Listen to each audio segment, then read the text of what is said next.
Lembaga Penyiaran Publik Lokal 88,5 MHz Irama FM, Radio Publik Kabupaten Purworejo.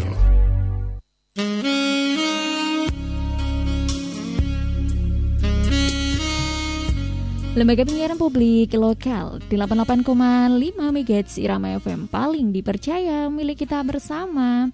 Halo, selamat pagi, salam sehat ya. Tentunya senang sekali di kesempatan pagi yang cerah ini Novi Rustika bisa hadir untuk menemani Anda dalam dialog bersama Dinas Kesehatan. Dan di sini telah hadir narasumber kita dari Puskesmas Cangkrep, ada Bapak Zubaid Nur AMG ya, selaku ahli gizi di Puskesmas Cangkrep. Dan tentunya untuk Anda yang ingin menyatu, Anda bisa langsung menyatu saja melalui line telepon di 0275 321 446 atau lewat SMS maupun WhatsApp ya di nomor HP 081 392 696 815. Dan pastinya untuk mengawali jumpa kita, langsung aja ini Novi sapa dulu nih narasumber kita ya. Selamat pagi Pak Zubaid Nur. Selamat pagi, Assalamualaikum warahmatullahi wabarakatuh. Waalaikumsalam warahmatullahi wabarakatuh. Bagaimana nih Pak kabarnya nih di pagi ini? Alhamdulillah baik-baik aja ya. Baik. Ya. Nah, di kesempatan pagi hari ini tema yang akan kita bahas ini mengenai apa nih Pak? Ini kami saat ini akan membahas tema tentang gizi buruk ya, walaupun ini tema sudah lama tapi masih tetap saja ada ya. Okay. Kasus ini masih tetap ada karena ya apalagi di tengah situasi pandemi itu ya, adanya kekurangan kekurangan pangan diakibatkan mungkin PHK dan sebagainya. Ini sangat mungkin kemudian yang gizi buruk yang sudah kasusnya mengecil, mungkin ya ada kemungkinan malah akan menjadi bertambah ya karena adanya pandemi COVID ini ya gitu. Oke. Nah, ini langsung aja nih untuk gizi buruk sendiri. Pengertian dari gizi buruk pada balita itu apa nih, Pak? Jadi gizi buruk itu adalah suatu kondisi kekurangan gizi yang berat ya. Di kekurangan gizi ini utamanya adalah zat gizi utama, yaitu energi dan protein ya, dalam tingkat beratnya. Jadi akibat kurang mengkonsumsi makanan bergizi atau menderita sakit dalam waktu yang lama. Jadi kekurangannya ini tidak cepat terjadi, tapi memang sudah melalui proses yang agak lama sehingga terjadinya gizi buruk ini. Ini ditandai dengan status gizinya itu sangat kurus ya, dibandingkan berat badannya sangat kurang, kemudian juga dibandingkan dengan tinggi badannya. Jadi kalau dalam istilah pengukuran antropometri atau pengukuran berat badan tinggi badan itu ada status gizi sangat buruk atau berat badannya sangat rendah dibandingkan dengan panjang badannya atau tinggi badannya gitu. Ya kira-kira begitu, agak rumit ya. Nah, ini untuk tanda-tandanya dan macamnya sendiri. Kalau misal balita ini menderita gizi buruk itu apa saja nih? Oke. Gizi buruk ini ada 3 tipe ya. Yang ini gizi buruk yang sudah berat itu ada 3 tipe. Ada tipe marasmus, tipe kwashiorkor, dan tipe gabungan ya. Tipe gabungan. Nah, itu kalau pada tipe marasmus itu ditandai dengan anak itu tampak sangat kurus ya. Tampak sangat kurus, kemudian wajahnya sampai seperti orang tua ya, karena keriput gitu ya. Kemudian cengeng dan rewel. Rambutnya itu tipis, jarang dan kusam. Kemudian kulitnya keriput tadi sudah ya. Kemudian tulang iganya di tulang dadanya itu tampak jelas ya, kalau dibuka bajunya itu ada seperti gambang itu ya, kayak gitu. Kemudian sampai pantat dan bagian pahanya itu mengendur ya, seperti baggy pant ya. Kalau seperti celana baggy itu ya. Kemudian perutnya itu cekung. Nah, itu kalau marasmus itu intinya kurus begitu ya, tampak kurus. Kemudian kalau yang kedua itu kalau marasmus itu tipe kurus kering begitu anak. Kalau kwashiorkor ini ditandai dengan wajahnya bulat dan sembab, cengeng dan rewel, apatis, kemudian rambutnya itu tipis seperti warna rambut jagung, mudah dicabut tanpa anak itu merasa sakit. Nah itu kalau sudah tingkat parah seperti itu. Kemudian ada kakinya itu bengkak, terjadi pembengkakan atau istilahnya itu odem kalau gitu. Jadi pada kaki atau juga kadang pada perutnya, pada kedua kakinya, perutnya, dan bahkan bisa terjadi pada seluruh tubuhnya itu adanya cairan yang ada cairan pada tubuhnya di bawah kulitnya, sehingga kemudian itu kadang-kadang berat badannya menjadi naik karena ada cairan itu. Tapi ya itu tipe gizi buruk yang basah gitu loh. Biasanya kemudian ditandai dengan adanya bercak-bercak merah pada kulitnya begitu. Itu kalau kwashiorkor ya. Atau sering dulu disebut busung lapar kayak zaman dulu ya, kalau zaman dulu. Lah kemudian tipe yang ketiga ini adalah tipe gabungan ini ya campuran. Jadi ada yang sebagian tubuhnya itu kurus tapi sebagian juga adanya eudemnya. Jadi kadang-kadang itu gabungan antara dua tipe yang pertama tadi, marasmus dan kwashiorkor. Itu tanda jenis dan tanda-tandanya seperti itu, Mbak Novi. Nah, macam-macamnya itu apa saja nih? Oh, itu tadi sudah disebutkan ya. Sudah disebutkan ya. Itu adanya masing-masing tadi ada dua ya, dua dan satu tipe gabungan. Tandanya ini sudah disebutkan. Ada tipe marasmus itu yang tipe kurus kering ya, gitu ya. Kemudian kwashiorkor itu yang tipe basah gitu ya, tipe basah gitu katanya gitu ya, karena di bawah kulitnya itu ada odem. Kemudian yang ketiga tipe gabungan itu jenisnya ada 3 itu tadi tandanya sudah kami sebutkan. Oke. Ya, terima kasih sekali untuk penjelasannya dan pastinya juga masih tetap di sini di 88,5 MHz Irama FM. Nah, masih membahas mengenai gizi buruk. Untuk penyebab seorang balita ini menderita gizi buruk ini apa nih, Pak? Oh, oke. Kalau dilihat dirunut masalahnya, akar masalahnya sebenarnya ya kekurangan pangan atau kekurangan asupan makan ya. Kekurangan asupan makan dalam waktu yang lama ya. Tapi kan itu juga tergantung dari usianya ya. Nah, kemudian kalau faktor penyebab kurang makannya itu bisa dari faktor ekonomi, bisa dari faktor pengasuhan yang kurang baik dari orang tuanya. Ya, itu biasanya itu. Kemudian ada satu lagi itu karena adanya penyakit ya, penyakit infeksi atau penyakit lain yang menyebabkan dia membutuhkan energi cukup banyak untuk melawan penyakitnya, yaitu kalau secara umum begitu. Tapi kalau secara khusus lagi misalnya itu adalah bayi tidak mendapatkan ASI eksklusif selama 6 bulan atau bahkan tidak disusui. Nah itu juga akan menyebabkan gizi buruk pada nantinya. Ini kan bagian dari pengasuhan ya. Kemudian balita tidak mendapatkan makanan pendamping pada saat usia 6 bulan atau lebih. Jadi malah sudah 6 bulan tapi masih disusui ASI saja, makanannya kurang. Itu kaitannya dengan intake tadi. Kemudian juga sakit itu tadi ya, adanya penyakit penyerta yang berakibat pada makanan yang masuk itu tidak menjadi penyusun tubuhnya, tapi digunakan untuk melawan penyakit. Misalnya penyakit seperti diare, campak, TBC, flu biasa, dan penyakit-penyakit lain. Banyak sekali yang intinya hampir semua penyakit itu akan menyebabkan anak menjadi gizi buruk ya. Kalau terjadi dalam waktu yang lama, gitu, tidak segera diobati, maksudnya demikian ya. Ya, kemudian juga faktor-faktor lain misalnya adalah faktor lingkungan, kurang menjaga kebersihan. Nah, itu kan juga nanti kaitannya dengan penyakit itu tadi. Karena lingkungan yang buruk atau kurang bersih, keluarga tidak menjaga kebersihan, akhirnya kemudian terjadinya penyakit infeksi lah itu. Itu sebab-sebabnya semacam itu.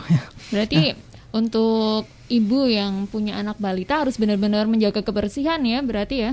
Iya, benar ya. Jadi intinya kalau di ibu rumah tangga itu ya untuk kaitannya dengan keluarga ini ya, itu jadi pengasuhan pada anak, bagaimana anak itu betul-betul diasuh, diberikan makanan dengan baik, kemudian juga menjaga kebersihannya. Ya, itu jadi 2 hal itu insya Allah nanti kalau dilaksanakan anak akan terbebas dari gizi buruknya gitu. Oke.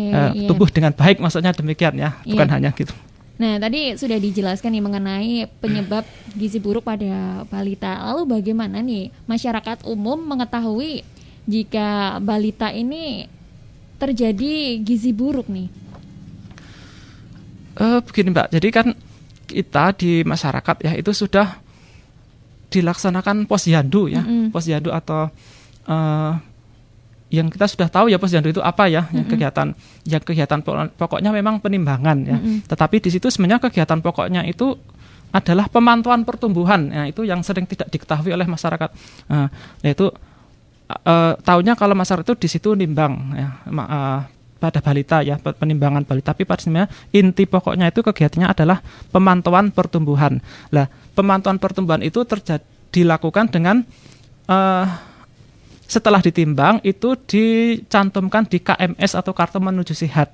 Nah, kalau tanda-tandaan awalnya atau deteksi dininya kalau anak itu mau terjadi gizi buruk ya, itu adalah anak itu titiknya itu ya, posisinya letaknya itu di bawah garis merah ya gitu ya. Jadi kalau melihat KMS kartu menuju sehat yang ada grafiknya itu titiknya itu kan ada berat badan menurut umur, bahwa sebenarnya anak umur sekian bulan itu berat badannya harus sudah sekian kilo. Nah, itu ternyata masih kurang sehingga grafiknya ada di bawah. Nah, itu bisa diketahui dari KMS itu ya, itu masyarakat bisa melihat itu dan ini sudah umum diketahui. Nah, begitu. Jadi sangat penting sekali bagi ibu balita untuk orang tua ya, dan juga ini menimbangkan balita secara rutin ya di posyandu. Lah kalau pada saat sekarang ini posyandunya libur karena COVID ya, ini agak susah ya ini ya.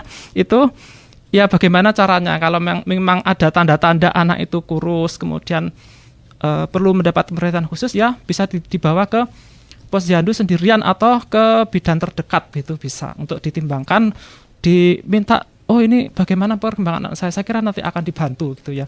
Nah, nanti kalau kondisinya sudah normal kita datang kembali ke posyandu, karena khusus untuk kondisi seperti ini ya mungkin khusus untuk anak-anak yang memerlukan perhatian khusus saja. Nah kan kalau di buku KMS itu kan biasanya ada grafiknya nih. Kalau misal bayi baru lahir 1 bulan menuju umur 1 bulan itu kan paling enggak harus berat badannya atau nambah berapa kilogram gitu, misal 800 gram gitu. Nah kalau misal nambahnya cuman di bawahnya 800 gram berarti itu termasuk gizi buruk atau tidak sih? Untuk sampai kepada gizi buruk itu memang ada prosesnya ya. Jadi bukan ujuk-ujuk langsung gizi buruk. Memang kita lihat dulu berat badan lahirnya itu berapa, normal apa di bawah normal ya, titik ada garis ekstrim merahnya itu ya. Nah itu kita lihat memang berbeda-beda untuk setiap bulan. Pada 6 bulan pertama itu kenaikannya cukup tinggi ya, antara setengah sampai 1 kilogram per bulan. Nah itu. Nah nanti antara 6 bulan sampai 12 bulan itu 3 sampai 4 kilo ya, sekitar gitu. Baru nanti setelah 1 tahun itu minimal kenaikan itu adalah 2 on ya. Oh tadi makan 4 on ya, bukan 4 kilo ya. Ya maaf ya. Jadi pada usia 0 sampai 6 bulan itu kenaikannya antara setengah sampai 1 kilo. Kemudian 6 bulan sampai 12 bulan itu 3 sampai 4 on ya. Gitu. Kemudian setelah itu minimal sekali itu adalah 2 on per bulan. Nah itu kalau bisa mencapai itu insya Allah anak itu tidak akan gizi buruk. Tapi kenaikannya itu 2 on itu kenaikan minimal ya, bukan. Jadi lebih banyak lebih baik ya gitu ya. Iya, terima kasih sekali untuk penjelasannya ya Pak ya. Dan ini untuk kasus gizi buruk sendiri, bagaimana sih cara penanganan kasus gizi buruk?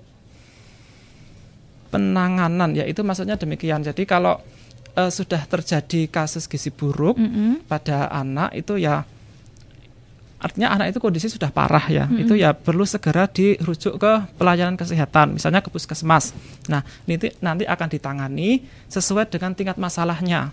Intinya kalau dari masyarakat kok menemukan tanda-tanda semacam itu tadi, ya mudahnya langsung dibawa ke puskesmas begitu saja, ke tugas kesehatan untuk ditangani. Lah nanti penanganannya tergantung pada masalahnya, apakah cukup dengan perawatan di rumah ataukah harus rawat inap. Nah itu nanti kalau di rumah ya intinya ada pemberian makanan tambahan secara khusus kalau untuk anak-anak yang gizi buruk ya. Misalnya dengan pemberian Musdisco Formula 100 dan sebagainya itu nanti saya kira tidak perlu diuraikan di sini, hanya perlu mendapatkan makanan tambahan khusus untuk anak-anak yang sudah menderita gizi buruk ya, itu demikian. Oke. Nah, terima kasih sekali nih untuk penjelasannya, yaitu mengenai penanganan kasus gizi buruk. Nah, apa saja sih yang perlu dilakukan ya untuk mencegah terjadinya gizi buruk pada balita nih, Pak? Pencegahan ya, kita semua mengetahui bahwa pencegahan itu jauh lebih penting ya, atau jauh daripada melakukan tindakan kuratif atau ya pengobatan begitu ya. Jadi untuk mencegah ini memang dimulai dari keluarga itu sendiri ya kalau balita nggih. Jadi pencegahan yang awal sekali itu sejak masa kehamilannya. Bagaimana seorang ibu itu memelihara kehamilannya, merawat kehamilannya dengan baik sehingga nanti anak itu lahir dengan berat badan yang normal ya. Tentu saja harus dengan gizi yang cukup ya. Itu pemeliharaan dalam masa kehamilan. Kemudian nanti setelah lahir itu kita lakukan apa yang istilahnya itu IMD atau inisiasi menyusu dini ya. Kemudian nanti karena inisiasi menyusu dini ini akan dilanjutkan dengan pemberian ASI eksklusif selama 6 bulan. Nah, itu untuk pencegahan juga ya. Pencegahan ini yang dilakukan oleh rumah tangga ya, oleh person atau keluarga demikian nggih. Nah, kemudian setelah pemberian ASI eksklusif selama 6 bulan secara cukup nanti akan dilanjutkan dengan pemberian makanan tambahan atau MPASI, makanan pendamping ASI hingga 2 tahun, dan ASI-nya itu sendiri diteruskan sampai 2 tahun. 2 tahun itu jadi demikian untuk pencegahan yang dilakukan oleh keluarga. Nah, untuk pencegahan lainnya yaitu adalah dengan pada anak itu yaitu tadi melakukan pemantauan secara rutin atau melakukan pemantauan pertumbuhan secara rutin dengan datang ke posyandu. Nah, itu juga pencegahan ya, pencegahan yang dilakukan oleh keluarga ya, itu begitu Mbak ya, untuk Mbak Novi. Untuk pencegahannya saya kira itu sudah cukup kalau untuk tingkat keluarga. Jadi tentu saja dengan penyediaan makanan yang cukup tentu saja untuk sampai kepada itu semua ya, penyediaan gizi yang cukup bagi keluarga, dan juga pemantauan pertumbuhan, salah satunya memantau berat badan dan juga tinggi badan kalau sekarang sudah dilakukan di posyandu. Ngoten nggih. Oke, iya. Ya, masih tetap di sini di 88,5 MHz Irama FM. Nah, ini mengenai gizi buruk sendiri ya, Pak ya. Apakah ada perbedaannya nggak sih dengan stunting nih? Oh, ya. Ini ya. Memang kalau stunting ini sebenarnya kan ngetren itu baru sekitar 1-2 tahun ini ya, dulu belum padahal kalau sebenarnya sudah lama ya. Nah, kalau itu hanya sekedar stunting itu sendiri merupakan ya spektrum atau jenis dari bentuk gizi buruk dalam bentuk lain juga. Artinya itu tapi lebih pada tinggi badannya gitu ya. Tapi kalau gizi buruk yang saya uraikan tadi itu lebih kepada berat badannya dibandingkan dengan panjang atau tinggi badan seorang anak.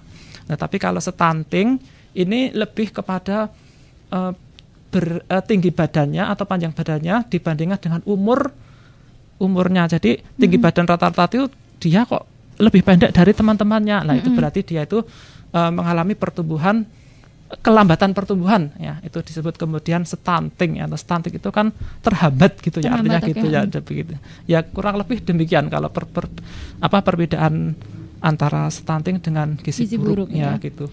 Nah, sejauh ini ya Pak ya, untuk promosi kesehatan mengenai peningkatan gizi buruk nih pada anak, ini apakah di Purworejo sendiri untuk promosinya ini sudah maksimal apa belum nih Pak? Promosi ya.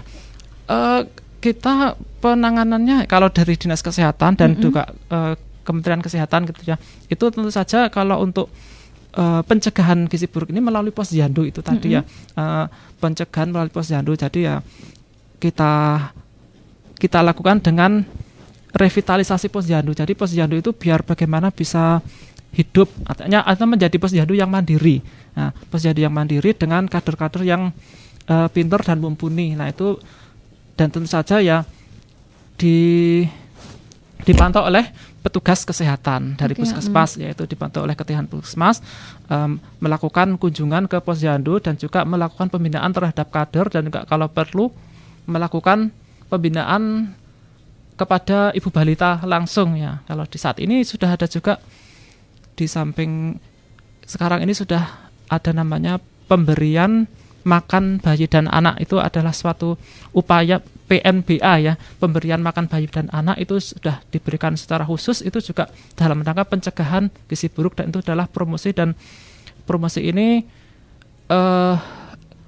melalui pemberdayaan kader terutama ya, kader posyandu ya gitu ya, yang sudah dilakukan itu ya. Oke, ya terima kasih sekali untuk penjelasannya di kesempatan kali ini, yaitu tadi mengenai gizi buruk pada balita ya, dan pesan-pesan nih Pak, sebelum kita mengakhiri dialog di kesempatan kali ini. Tadi kan sudah dijelaskan nih mengenai pengertian gizi buruk, lalu tanda-tandanya apa saja, macam-macamnya, juga penyebabnya dan bagaimana penanganan kasus pada gizi buruk. Nah, pesan-pesan yang akan disampaikan untuk seluruh masyarakat Kabupaten Purworejo mengenai tema yang kita bahas ini apa nih Pak? Terima kasih ya. Jadi kami sebagai petugas kesehatan ya, dan itu mengharap sekali kepada masyarakat, khususnya keluarga ya, dalam keluarga ini ada ibu dan ayah dan juga kelengkapannya ya, terutama orang tua, itu adalah memantau perkembangan putra-putranya. Nah, itu untuk mencegah gizi buruk terjadinya gizi buruk, dan kita jangan berpikir gizi buruk, tapi bagaimana anak itu menjadi gizi baik ya, atau tumbuh dengan baik ya, itu yang kita pikirkan demikian. Tumbuh dengan baik dengan apa yang telah kami lakukan, yang sudah kami sampaikan itu tadi, dengan melakukan berbagai macam pencegahan yang sudah kami uraikan tadi untuk mencegah terjadinya gizi buruk, untuk mencegah terjadinya gizi buruk ataupun mengupayakan anak itu menjadi anak yang sehat dan tumbuh dan baik. Ya, kita lakukan itu tadi menjaga kehamilan dengan baik ya sejak itu, kemudian memberikan ASI eksklusif, kemudian pada 6 bulan memberikan makanan pendamping secara yang cukup ya, kemudian memberikan ASI sampai 2 tahun dan terus kemudian diteruskan dengan pemantauan pertumbuhan di posyandu dan menimbang secara rutin. Nah, itu yang untuk pesan yang kami lakukan adalah seperti itu, dan insya Allah kalau itu dilakukan kita semua akan bisa menghindari apa yang disebut dengan gizi buruk itu tadi, dan bukan hanya itu tapi akan mendapatkan anak-anak yang sehat dan tumbuh dengan baik. Oke, iya terima kasih sekali untuk Pak Zubaid Nur AMG yang pastinya sudah hadir di sini ya Pak ya. Dan semoga apa yang tadi kita bahas ini bisa bermanfaat untuk semuanya ya Pak ya. Terima kasih sekali Mbak Nafi. Ya pastinya kita tunggu nih Pak kehadirannya ya. Entah jadwalnya kapan lagi ya ini ya. Ditunggu kehadirannya lagi di sini, dan demikian pastinya dialog kesehatan bersama Puskesmas Cangkrep ya, dan tentunya jangan kemana-mana karena selepas ini Anda bisa menyimak ragam pesona. Tetap nyatu di 88,5 MHz Irama